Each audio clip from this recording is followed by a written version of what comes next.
श्रद्धयाग्निः समिध्यते श्रद्धया हूयते हविः श्रद्धां भगस्य मूर्धनि वचसा वेदयामसि।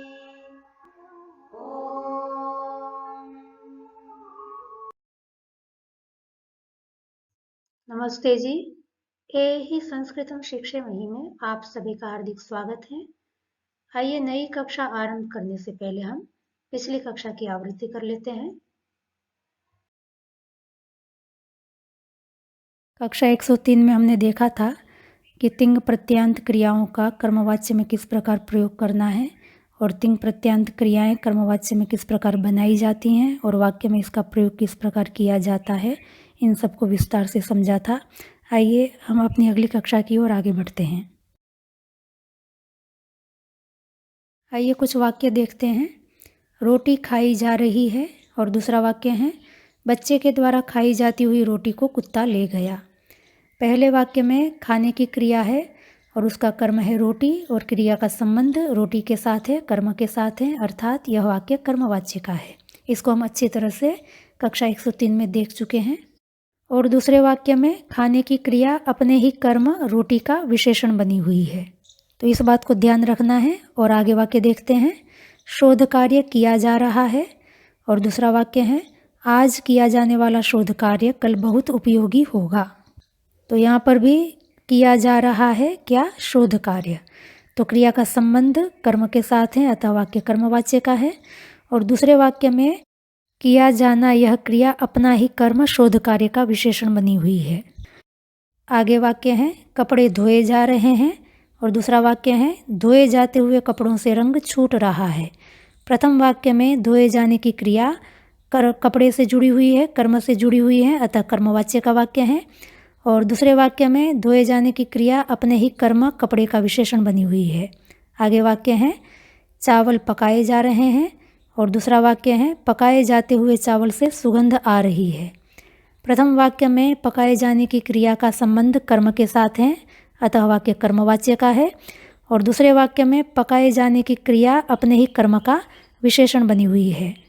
आगे वाक्य है त्योहार पर बाजार में विविध प्रकार की चीज़ें दिखाई देती हैं और दूसरा वाक्य है दुकान में दिखने वाली सारी चीज़ें बेचने के लिए ही हो यह आवश्यक नहीं। पहले वाक्य में दिखने की क्रिया अपना कर्म जो चीज़ है उसके साथ जुड़ी हुई है, अतः वाक्य कर्मवाच्य का है। और दूसरे वाक्य में दिखने की क्रिया अपना कर्म जो चीज़ें हैं उसका विशेषण बनी हुई है। आगे वाक्य है कपड़े सुखाए जा रहे हैं और दूसरा वाक्य है कौवा सुखाए जाते हुए कपड़े गंदे कर रहा है।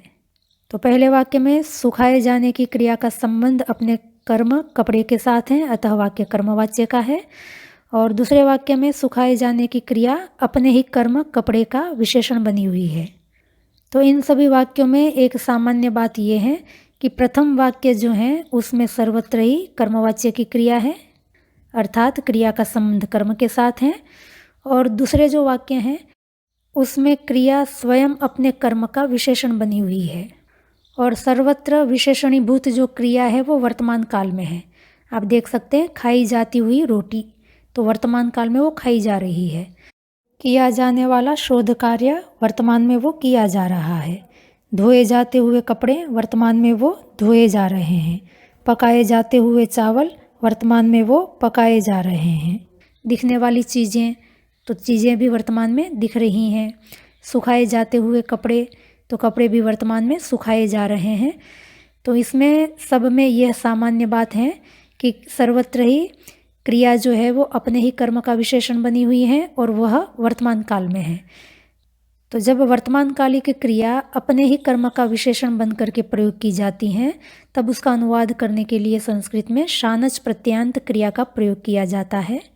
कक्षा 99 में हम शानच प्रत्यांत क्रियाओं का प्रयोग किस प्रकार करना है यह देख चुके हैं। तब हमने कर्तृवाच्य में शानच प्रत्यांत क्रिया का प्रयोग किस प्रकार किया जाता है यह देखा था। शानच प्रत्यांत क्रिया के विषय में यह सामान्य बात है कि शानच प्रत्यय हमेशा ही आत्मनेपद की धातुओं से प्रयोग किया जाता है, अभी हमने जितने भी वाक्य देखे उसमें हमने देखा कि सारी क्रियाएं जो विशेषण के रूप में प्रयोग की गई थी वो अपने कर्म का विशेषण बनी हुई थी, अर्थात ये क्रियाएं कर्मवाच्य में प्रयोग की गई हैं। तो जब कर्मवाच्य की क्रिया विशेषण के रूप में आती हैं, अर्थात क्रिया जब स्वयं के कर्म का विशेषण बन करके आती हैं, तो हमें शानच प्रत्यांत क्रिया का प्रयोग करना है, क्योंकि कर्मवाच्य में आत्मनेपद का ही प्रयोग होता है। यह हम देख चुके हैं कक्षा 103 में। और क्योंकि विशेषणीभूत क्रिया है, अतः सीधे सीधे तिङन्त के रूप विशेषण के रूप में प्रयोग नहीं किए जाते। तो कर्मवाच्य की क्रियाओं को जब विशेषण के रूप में प्रयोग की जाती हैं तो अनुवाद करने के लिए हमें शानच प्रत्यांत क्रिया का प्रयोग करना होता है। तो इसके लिए हमें कर्मवाच्य की धातु के अंत में आन लगाकर शानच प्रत्यांत शब्द बनाने होते हैं, और शानच प्रत्यांत क्रिया के लिंग विभक्ति वचन कर्म के अनुसार चलते हैं। कक्षा 99 में क्योंकि हमने कर्तृवाच्य में प्रयोग देखा था, तो वहाँ पर शानच प्रत्यांत क्रिया के लिंग विभक्ति वचन कर्ता के अनुसार चल रहे थे। यहाँ पर जो वर्तमानकालिक क्रियाएं हैं वो सब की सब कर्म का विशेषण बनी हुई हैं, अतः ऐसी वर्तमानकालिक क्रियाओं का अनुवाद करने के लिए जब शानच प्रत्यांत क्रिया का हम प्रयोग करेंगे तो उसके लिंग विभक्ति वचन कर्म के अनुसार चलेंगे, क्योंकि विशेष्य के रूप में यहाँ पर कर्म है और विशेषण के लिंग विभक्ति वचन हमेशा ही विशेष्य के अनुसार चलते हैं। अतः कर्मवाच्य में शानच प्रत्यांत क्रियाओं के लिंग विभक्ति वचन कर्म के अनुसार चलेंगे। और कक्षा 99 में कर्तृवाच्य के लिए जो हमने नियम देखे थे वैसा ही यहाँ पर भी नियम है कि यदि कर्म पुल्लिंग में है तो शानच प्रत्यांत क्रिया के रूप पुल्लिंग में राम के अनुसार चलेंगे। कर्म यदि स्त्रीलिंग में है तो शानच प्रत्यांत क्रिया के रूप स्त्रीलिंग में रमा के अनुसार चलेंगे, और कर्म यदि नपुंसकलिंग में है तो शानच प्रत्यांत क्रिया के रूप नपुंसकलिंग में फल के अनुसार चलेंगे। वाक्य में जब प्रयोग करेंगे तो आपको और स्पष्टता से बोध होगा। पहले हम देख लेते हैं कि कर्मवाच्य में शानच प्रत्यांत क्रिया के रूप किस प्रकार बनाने हैं। कर्तृवाच्य में हम देख चुके हैं शानच प्रत्यांत क्रिया के रूप किस प्रकार बनाए जाते हैं कक्षा 99 में। जैसे सहधातु हैं तो लट लकार में सहधातु का रूप बनता है सहते। अब शानच प्रत्यांत क्रिया बनाने के लिए हमें ते को हटा करके मान जोड़ देना है, तो रूप मिल जाएगा सहमान। यह शानच प्रत्यांत क्रिया का रूप हो गया। और सहमान क्योंकि अकारांत हैं अतः पुल्लिंग में यह राम के अनुसार चलेंगे, स्त्रीलिंग में इसके रूप रमा के अनुसार चलाए जाएंगे और नपुंसकलिंग में इसके रूप फल के अनुसार चलाए जाएंगे। एक बात यहाँ पर ध्यान देने की है कि ते के स्थान पर मान शब्द जोड़कर शानच प्रत्यांत के रूप तभी बनाएंगे जब ते से पूर्व में अकार आया हुआ हो।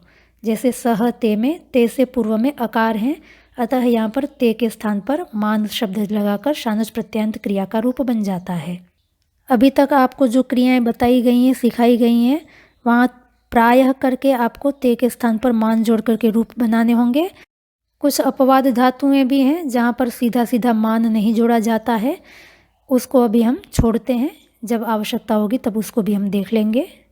तो जिस प्रकार कर्तृवाच्य में हमने देखा कि लट लकार प्रथम पुरुष एक वचन का जो रूप है उसमें ते को हटा करके हमें मान जोड़ना है, तो हमें शानच प्रत्यांत क्रिया का रूप मिल जाता है। कर्मवाच्य में भी इसी तरह से बनाना है। कर्मवाच्य में सहधातु का लट लकार का रूप है सह्यते, तो यहाँ पर भी ते को हटा करके मान लिख देंगे, तो हमें कर्मवाच्य में शानच प्रत्यांत क्रिया का रूप मिल जाएगा सह्यमान। अब इस सह्यमान को कर्म के अनुसार चलाना है। कर्म यदि पुल्लिंग है तो सह्यमान के रूप राम के अनुसार चलेंगे, कर्म यदि स्त्रीलिंग में है तो सह्यमान के रूप रमा के अनुसार चलेंगे, और कर्म यदि नपुंसकलिंग है तो सह्यमान के रूप नपुंसकलिंग में फल के अनुसार चलेंगे। आइए अभ्यास के लिए और कुछ धातु देख लेते हैं। जैसे पठ धातु हैं, लट लकार में रूप बनेगा पठ्यते कर्मवाच्य में, ते को हटा करके मान जोड़ेंगे तो शानच प्रत्यांत रूप बनेगा पठ्यमान। लिख धातु से लिख्यते और शानच प्रत्यांत रूप बनेगा लिख्यमान। मुद धातु का लट लकार में रूप बना था मुद्यते, शानच प्रत्यांत रूप बनेगा मुद्यमान। लभ धातु का लट लकार में रूप है लभ्यते, शानच प्रत्यांत रूप बनेगा लभ्यमान। गम धातु का गम्यते, शानच प्रत्यांत रूप गम्यमान। खाद धातु का लट लकार में रूप है खाद्यते, शानच प्रत्यांत रूप बनेगा खाद्यमान। नी धातु का नीयते, शानच प्रत्यांत रूप है नीयमान। घई धातु का है घीयते, शानच प्रत्यांत रूप बनेगा घीयमान। श्रु धातु का रूप है लट लकार में श्रूयते, शानच प्रत्यांत रूप बनेगा श्रूयमाण। यहाँ पर हमको ध्यान रखना है, रेफ के बाद नकार आया हुआ है तो नकार को णकार हो जाएगा। आगे धातु है पाठी, नीच प्रत्यांत धातु है, लट लकार में रूप बनता है पाठ्यते। यहाँ पर भी ते हटा करके मान जोड़ेंगे, शानच प्रत्यांत रूप बनेगा पाठ्यमान। पाची धातु पाच्यते रूप बनता है, शानच प्रत्यांत रूप बनेगा पाच्यमान। तो कर्मवाच्य में शानच प्रत्यांत क्रियाओं के रूप बनाने अत्यंत सरल हैं, जैसा कर्तृवाच्य में ठीक वैसा ही है, कोई कठिन नहीं है। बाकी धातुओं के रूप आपको PDF के रूप में मिल जाएंगे। आइए अब हम देखते हैं कि कर्मवाच्य में शानच प्रत्यांत क्रिया का प्रयोग वाक्य में किस प्रकार करना है। वाक्य है बच्चे के द्वारा रोटी खाई जा रही है। कर्मवाच्य का वाक्य है, अनुवाद होगा बालकेन रोटी का खाद्यते। आगे वाक्य है बालक के द्वारा खाई जाती हुई रोटी को कुत्ता ले गया। यहाँ आप देख सकते हैं खाई जाती हुई जो क्रिया है वो वर्तमान काल की है और अपना ही कर्म जो रोटी है उसका विशेषण बनी हुई है। अतः खाई जाती हुई इसका अनुवाद करने के लिए हमें कर्मवाच्य में शानच प्रत्यांत क्रिया का प्रयोग करना है। अब खाद धातु कर्मवाच्य में रूप बनता है लट लकार में खाद्यते। अब ते हटा करके मान जोड़ेंगे तो हमें शानच प्रत्यांत क्रिया का रूप मिलेगा खाद्यमान। क्योंकि खाई जाती हुई यह रोटी का विशेषण है, अतः रोटी का अनुवाद करने के लिए जिस लिंग विभक्ति वचन का प्रयोग होगा वही लिंग विभक्ति वचन का प्रयोग हमें खाई जाती हुई इसका अनुवाद करने के लिए शानच प्रत्यांत क्रिया में प्रयोग करना है। इस वाक्य की जो मुख्य क्रिया है वो ले गया, ले जाना है, और ले जाना इस क्रिया का कर्म है रोटी। यहाँ पर ध्यान रखेंगे खाने की क्रिया का भी कर्म रोटी है और ले जाने की क्रिया का भी कर्म रोटी है, पर खाने की क्रिया रोटी का विशेषण बनी हुई है और मुख्य क्रिया है ले जाना। मुख्य क्रिया ले जाने का रोटी कर्म कारक है, अतः रोटी इसका अनुवाद करने के लिए हम रोटी का स्त्रीलिंग प्रातिपदिक द्वितीय विभक्ति एकवचन का प्रयोग करेंगे। तो अब विशेषण खाई जाती हुई इसका अनुवाद करने के लिए खाद्यमान इस क्रिया में भी हमें स्त्रीलिंग द्वितीय विभक्ति एकवचन का प्रयोग करना है। तो खाद्यमान स्त्रीलिंग द्वितीय विभक्ति एकवचन में रूप बनता है खाद्यमानाम। अब बालक जो है वो खाई जाती हुई क्रिया का कर्ता कारक है और खाई जाती हुई यह जो क्रिया है वो कर्मवाच्य की है। तो कर्मवाच्य की क्रिया के कर्ता में तृतीय विभक्ति का प्रयोग होता है, अतः बालक के द्वारा इसका अनुवाद करने के लिए हम बालक अकारांत प्रातिपदिक तृतीय विभक्ति एकवचन में प्रयोग करेंगे। तो इस प्रकार वाक्य का अनुवाद होगा बालकेन खाद्यमानाम रोटिकाम कुक्कुरो अनयत। कुक्कुरो नयत में उत्व संधि और पूर्व रूप संधि हुई है, जिसको कक्षा 102 में हम विस्तार से देख चुके हैं। आगे वाक्य है बालक के द्वारा खाई गई रोटी को कुत्ता ले गया।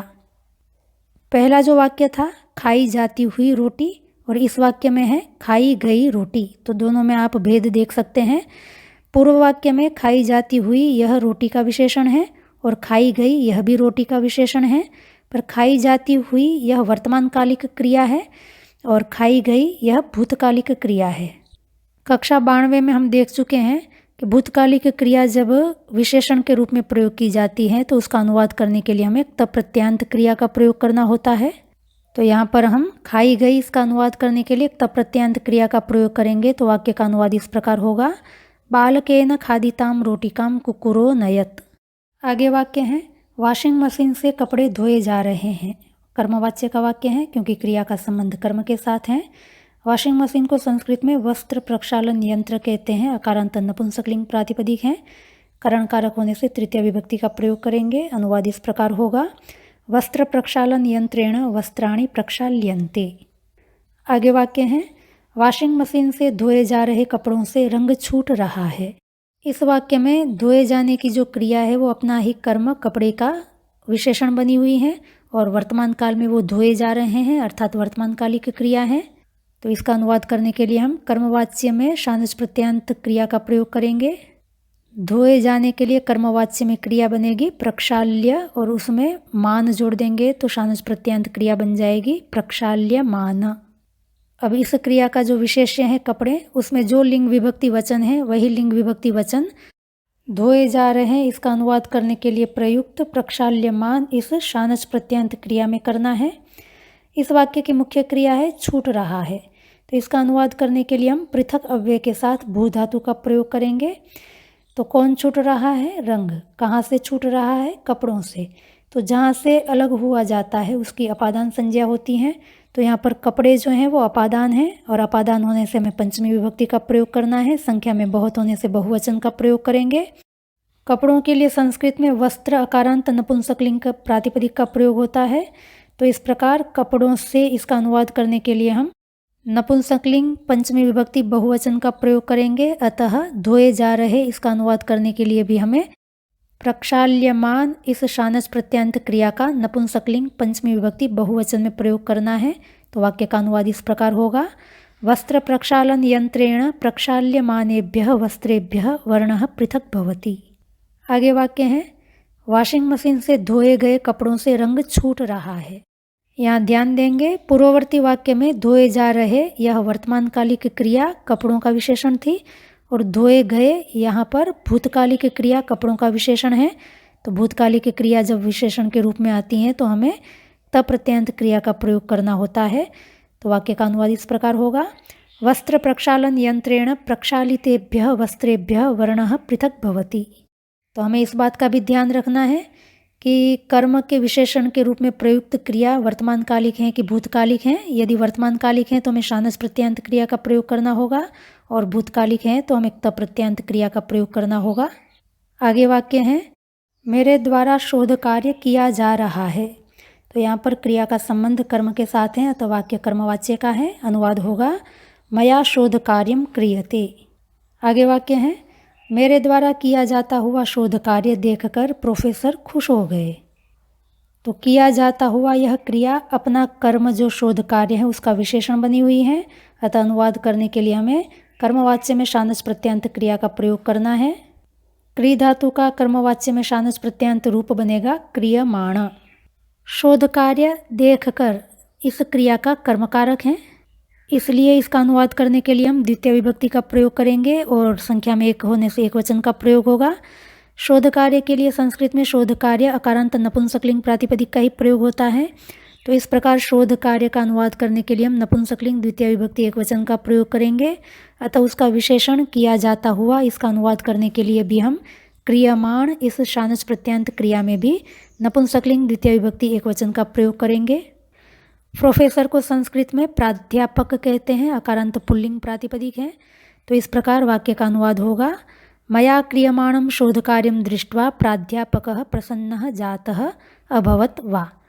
तो प्रसन्नः जातः इसका भी प्रयोग कर सकते हैं, और प्रसन्नः अभवत् इसका भी हम प्रयोग कर सकते हैं। आगे वाक्य है, मेरे द्वारा किया गया शोध कार्य देखकर प्रोफेसर खुश हो गए। किया गया यह जो क्रिया विशेषण के रूप में प्रयोग की गई है वो भूतकालिक है। अतः अनुवाद करने के लिए हम तप प्रत्यंत क्रिया का प्रयोग करेंगे। वाक्य का अनुवाद इस प्रकार होगा, मया कृतं शोध कार्यं दृष्ट्वा प्राध्यापकः प्रसन्नः जातः अभवत् वा। एक और अंतिम वाक्य देख लेते हैं, लता जी के द्वारा गीत गाया जा रहा है। गाया जाने की क्रिया का संबंध गीत कर्म के साथ है। वाक्य कर्मवाच्य का है। अनुवाद इस प्रकार होगा, लता महोदयया गीतम गीयते। आगे वाक्य हैं, लता जी के द्वारा गाए जाते हुए गीत सुनकर सब लोग मंत्रमुग्ध हो जाते थे। गाए जाते हुए यह वर्तमानकालिक क्रिया अपना कर्म जो गीत है उसका विशेषण है। अतः अनुवाद करने के लिए हम कर्मवाच्य में शानच प्रत्यंत क्रिया का प्रयोग करेंगे। गाने के लिए गई धातु का लट लकार प्रथम पुरुष एकवचन का रूप है गीयते, ते हटा करके मान जोड़ देंगे तो शानच प्रत्यंत रूप मिलेगा गीयमान। अब इसके लिंग विभक्ति वचन गीत के अनुसार चलेंगे। गीत जो है वो सुनकर इस क्रिया का कर्मकारक है। अतः इसका अनुवाद करने के लिए हमें द्वितीय विभक्ति का प्रयोग करना है, और क्योंकि संख्या में बहुत हैं, गाए जाते हुए इस विशेषण से पता चलता है कि विशेष्य संख्या में बहुत हैं। अतः हमें द्वितीय विभक्ति बहुवचन का प्रयोग करना है। गीत के लिए संस्कृत में गीत अकारांत नपुंसकलिंग प्रातिपदिक का ही प्रयोग होता है। अतः गीत इसका अनुवाद करने के लिए हम गीत नपुंसकलिंग द्वितीय विभक्ति बहुवचन का प्रयोग करेंगे। तो गाए जाते हुए इस विशेषण में भी गीयमान इस शानच प्रत्यंत क्रिया में नपुंसकलिंग द्वितीय विभक्ति बहुवचन का प्रयोग करना होगा। तो वाक्य का अनुवाद इस प्रकार होगा, लता महोदयया गीयमानानि गीतानि श्रुत्वा सर्वे जना मंत्रमुग्धा भवन्ति स्म। यहाँ पर जनाः मंत्रमुग्धाः विसर्ग का लोप हुआ है।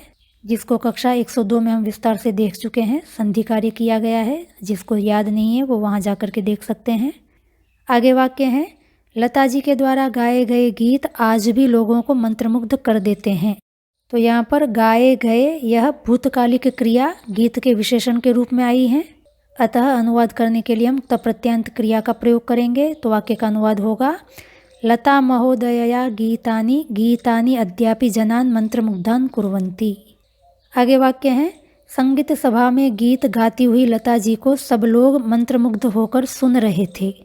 यहाँ आप देख सकते हैं गाती हुई लता जी। तो गाती हुई यहाँ पर भी गाने की क्रिया है, वर्तमान कालिक है, पर ध्यान रखें ये क्रिया विशेषण तो है पर कर्ता का विशेषण है। गाने की क्रिया को लता जी ही कर रही हैं और उसी के ही विशेषण के रूप में गाने की क्रिया का प्रयोग हुआ है।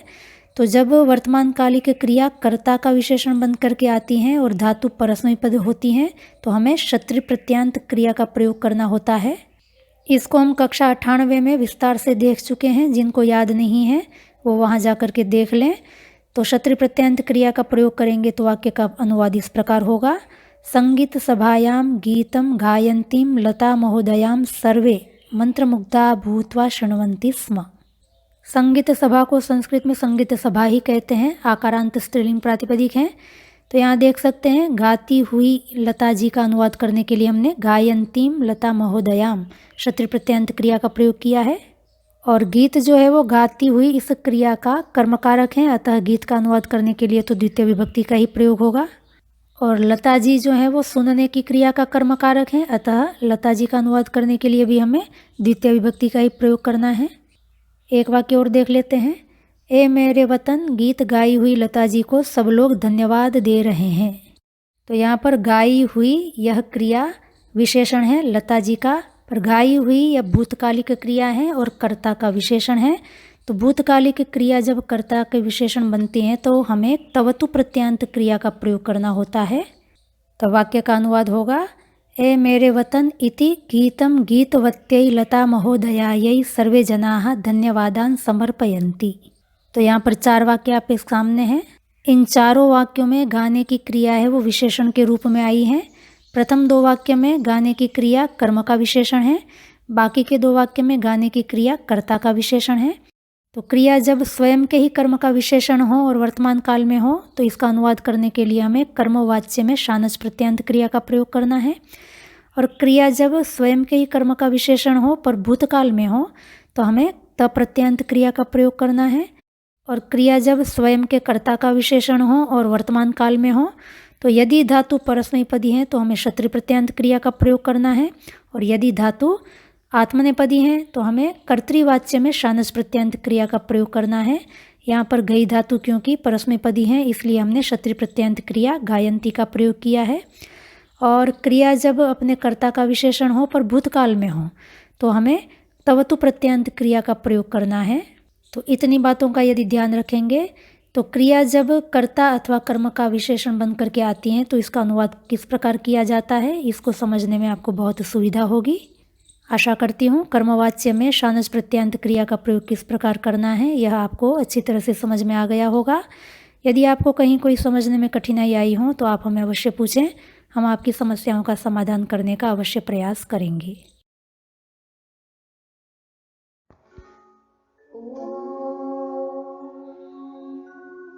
श्रद्धां प्रातर्हवामहे श्रद्धां मध्यं दिनं परि श्रद्धां सूर्यस्य निमृचे श्रद्धे श्रद्धापये हनः।